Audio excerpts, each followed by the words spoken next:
Hello and welcome to FPL Mate, your best mate for Fantasy Premier League content for the 2020-21 Fantasy Premier League season. My name is Dan and today I've got for you a video all about those 4 million goalkeepers and defenders. Now, I would say generally speaking, unless you're rotating goalkeepers, then you should always have one of your 2 goalkeepers at an absolute budget 4 million goalkeeper. And then also you should pretty much always have one defender in your starting 15 players who is a 4 million defender. Now, the advantage of watching a video like this is that you can try and get it really right and actually end up with a player who isn't just going to sit on your bench, but actually could be quite useful a little bit down the road. And actually, if you don't pick a good player, a good budget bench option at the start, later down the road you might be thinking, I wish I chose this player to have on my bench instead, because I could actually quite use that player right now. And you end up wasting a transfer on the super cheap players, which is something you absolutely never want to do. You never want to waste a transfer on a player that is this low priced, the absolute rock bottom price. It's a waste of time, waste of money, waste of everything. So yeah, if you do enjoy this video, please do leave a like and please do consider subscribing. I know that 80% of my viewers are not subscribed, so you know, if you're part of that 80%, please do consider subscribing. Plenty of FPL content for you, and we're really going to help you this season win your mini leagues, boost your rankings to something higher, and yeah, give you some great tips. That's the plan anyway. So before we get started, I did just want to say that this video was inspired by an article on fantasyfootballhub.co.uk by Eric Freeman, who basically rated the bottom level budget players by how likely they are to play and how likely they are to have a great breakout season and score loads of points. And similarly, I'll be rating players for these qualities as well. So I think that's a really good way of judging how you should pick these absolute budget players, because they're not going to be like necessarily banging immediately, they're not going to be amazing players immediately, but you've got to spot some potential, and that's what we're going to be trying to do. Plenty of other great articles and tools on Fantasy Football Hub that will make a great addition to your fantasy arsenal, so to speak, and you can get 25% off a subscription using my code, which is in the video description right now. So do go check that out, at least have a little look around, see if you like it, because I think it's a really important and good tool to have when you're playing fantasy. So let's get started. So for my defenders, I'm going to start off with Nathan Ferguson, and I know a lot of you will be screaming at your screens right now. He's injured. Nathan Ferguson is injured, and perhaps that's why you've come to this video in the first place, because you're looking for a replacement for Nathan Ferguson. But hold your horses a little bit there and let me try and talk about my logic behind this. So let's talk about Nathan Ferguson. So he signed as a long-term first choice right back for Crystal Palace, but he could also play at centre back. I think that's probably where he wants to play long-term potentially. But he's really versatile. Last season for West Brom he played at right back, he played at left back. He can pretty much play anywhere in defence, which is a really useful player for Crystal Palace to have, which also really boosts his chances of playing. He has had a knee injury since January, and he's currently regaining fitness, which is why he's got that red injured mark on him. But he is in one-to-one training right now, so it's not like he's completely sat on the sidelines. He is beginning his training, and he's going to start integrating with the first team, with first team football training, within the next couple of weeks. So he is gonna be injured. He probably won't play the first game week, probably won't play the second game week. But if you look at Crystal Palace's first 4 fixtures, they are Southampton, Manchester United, Everton and Chelsea. And you probably shouldn't be playing a 4 million defender against these anyway. I mean, I was planning on putting Ferguson on the bench to start with, just to keep an eye on him, and then hope to bring him in a little bit later when his fixtures get a little bit better. So Crystal Palace's fixtures do really pick up, and they start to look really good after these first 4, sort of for a good while as well. So by then, Ferguson is going to be back fit. He's going to have played a couple of games, maybe a couple of games against the more difficult opponents, and he's now going to be fully fit, ready to go against these more difficult oppositions, more easy oppositions, sorry, where he can actually start picking up points and can actually start playing for your fantasy team. And I'd rather get him now than have to waste a transfer later bringing Ferguson in, because I do think at one point or another, everyone's going to want to have Nathan Ferguson in their teams. It's a pretty easy transfer to make down the line, I guess, but it's a waste of a transfer, I would say. And I'm happy to be a little bit patient and just leave him on my bench for now. I don't think it's worth, it's not like I'm wasting any money with Ferguson on my bench. He's literally the cheapest possible player, so there's no waste of money. And you know, this is sort of out of the window if you're planning an early wildcard. If you are planning an early wildcard, then perhaps just don't have Ferguson, because there's no real point putting him in. But in terms of when he is fit, his play time is going to be a very strong possibility of him playing near enough every match, and his breakthrough opportunities for him to score some goals, maybe get some assists, maybe to get some clean sheets. I think the chances of that are really high as well. So I do really rate Nathan Ferguson, and he won't be leaving my team despite his injury. But maybe you don't want to go for him. Maybe you want something a little bit more short term. Maybe you want something a little bit different. So let's look at Ben Johnson at West Ham. So he played 3 out of 3 of the final games of last season, which is why I think a lot of people are looking at Ben Johnson. Pablo Zabaleta and Jeremy Ngakia have now left the club. Now those would be his rivals, I guess, in the full-back positions. The only right-back left at the club are Johnson and Ryan Fredericks right now. Ryan Fredericks, I think, is going to be the preferred first choice, I imagine. And Johnson could potentially play at left back, but there's a little bit more competition there. But yeah, his path to the first team has opened up since the summer with the departures of those 2 fullbacks.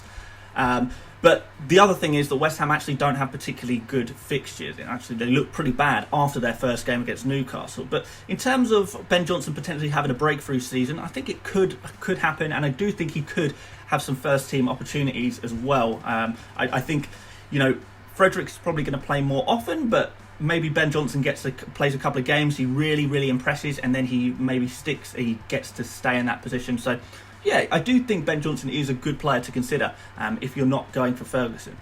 And finally, I've got Tyrick Mitchell written down here. He's another young Palace defender.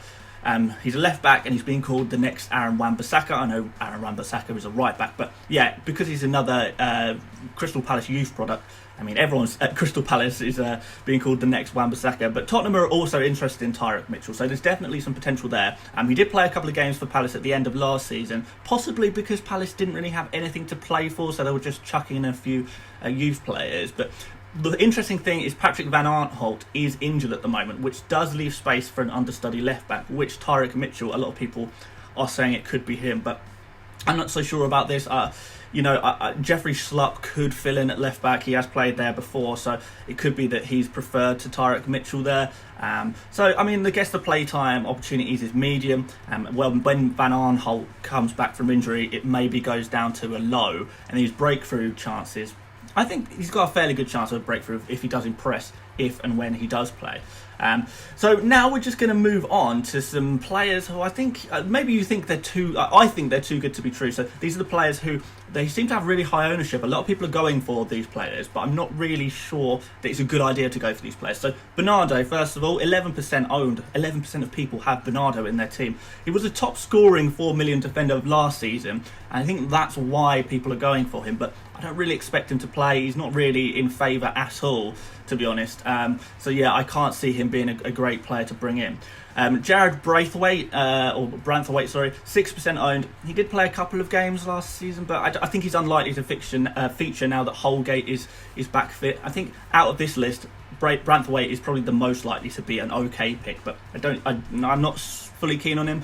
And Barry Douglas, 16% owned. He was a third choice left back for Leeds behind Dallas and Alioski last season. So for that reason, I don't think that Barry Douglas is going to be anywhere near the first team. And Leeds are also looking for a new first choice left back as well. So that would make Barry Douglas the fourth choice left back. So yeah, he's definitely too good to be true. And I have no idea why 16% of FPL players have gone for Barry Douglas, because he's just not a good pick. And finally, 5% of people have gone for Nico Williams. Now, Nico Williams is a great player, but he's never going to start in front of Alexander-Arnold. And he's also a waste of a Liverpool slot. So say, for example, that you've already got Salah, you've already got Trent Alexander-Arnold, and one week you decide, I would quite like to bring in Van Dijk or Robertson or Mane. You now can't. You're locked into 3 Liverpool players already because you've got Nico Williams wasting away on your bench. So don't go there at all. So let's move on to goalkeepers now. And I'm going to start off with Ørjan Nyland at Aston Villa.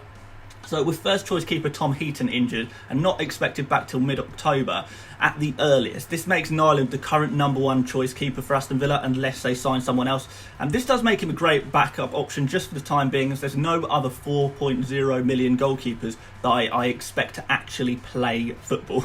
Of course, this could change if there's injuries to other keepers, but right now I would never start Nyland by choice He's not a viable alternative to spending a bit more money on your main keeper, but he is a nice backup. If your main keeper does unfortunately get injured, which is obviously quite unlikely, Nyland will be great to fill in the short term. So playtime, medium, I guess it's high right now and low in the future when Heaton's back. But his breakthrough opportunity, I do think it's medium actually, because Tom Heaton is a little bit older. Nyland, if he does have when he does play, maybe he performs really well. Maybe he does break through and maybe he does keep the jersey, the number 1 jersey. I don't know, possibly, but I definitely wouldn't count on it. David Button at Brighton is we're speaking of understudies and good backups. David Button is the perfect backup goalkeeper if you're using Matt Ryan as your main goalkeeper at Brighton. So the premise is the same, but this is a solid long-term strategy, whereas Nyland is only really a worthwhile backup until Heaton returns. So if Matt Ryan gets injured or suspended, Button will fill in for him until Ryan is available again. And Brighton don't have a third goalkeeper, so with both, you're guaranteed to be totally covered for the whole season whilst you have both Ryan and Button. You'll always have a playing goalkeeper. A lot of people do use this goalkeeper strategy as it's pretty safe, but if you don't have Ryan as your first choice keeper, then David Button is as good as useless, and I would just go for Nyland instead. So his playtime, his chances of playing are incredibly low. His breakthrough opportunities are going to be incredibly low. If Ryan is fit, he will play. If Ryan is not fit, Button will play, and that's why he's a good backup in that very, very specific circumstance. Warnings on goalkeepers. So David Martin, he's got 88% ownership. So a lot of people are going for him as he's played a few games last season when Fabianski was injured. Fabianski is now fit, and I expect Darren Randolph actually to be the second choice goalkeeper for West Ham, not Martin. So it does seem a little bit silly going for a third choice goalkeeper, particularly as West Ham, they're not amazing defensively, or weren't amazing defensively last season anyway. And the other one I've got here is Jed Steer, 4% owned. Similarly, Jed Steer, he's Villa's third choice goalkeeper. I think he's pretty unlikely to play as Nyland. I'm pretty sure Nyland is preferred when Heaton is injured. I'm pretty sure on that. Maybe some Villa fans might see something differently, but I think Nyland is the preferred backup to Jed Steer. So again, you've got a third choice keeper. Yes, he picked up maybe a couple of points last season, but yeah, he's not worth going for, I don't think. Just go for Nyland or Button if you've got Ryan. If I've missed anyone out there, then please do let me know in the comments. I think I've covered all of the most owned players at least. But maybe you want to go for someone a little bit left field. Do comment that player, and I'll tell you what I think about that player and what the chances of them playing, them breaking through, and this, that, and the other. Happy to answer all comments. I always reply to all my comments. It's a bit of an obsession of mine, really.